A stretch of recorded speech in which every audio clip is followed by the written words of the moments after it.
नाफेड आणि एनसीसीएफचा कांदा खरेदी चौकशी आता करण्यात येणार आहे आणि मुंबई हायकोर्टानं घोटाळ्याची चौकशी ही आर्थिक गुन्हे विभागाकडे सोपवलेली आहे असे आदेश दिलेत। त्यासाठी उपविभागीय पोलीस अधिकाऱ्यांची नियुक्ती करण्यात आली आहे। चौकशीचा अहवाल 16 जानेवारी 2026 रोजी देण्याचे निर्देशही कोर्टाने दिलेत। नाफेड आणि एनसीसीएफ अधिकारी आणि व्यापाऱ्यांनी केंद्राची फसवणूक केल्याचा आरोप आहे।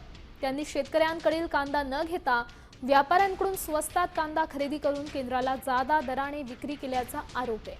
गेल्या 10 वर्षात तब्बल 5000 कोटींचा घोटाळा झाल्याचा आरोप आहे। या प्रकरणी विश्वास माधवराव मोरे यांनी मुंबई हायकोर्टात याचिकाही दाखल केली।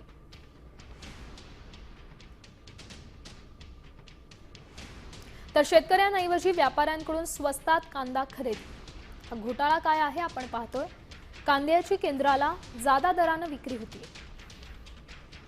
नाफेड आणि एनसीसीएफ अधिकाऱ्यांवर घोटाळ्याचा आरोप आहे।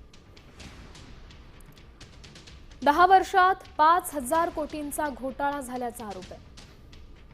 आर्थिक गुन्हे विभागाकडून सध्या चौकशी सुरू आहे।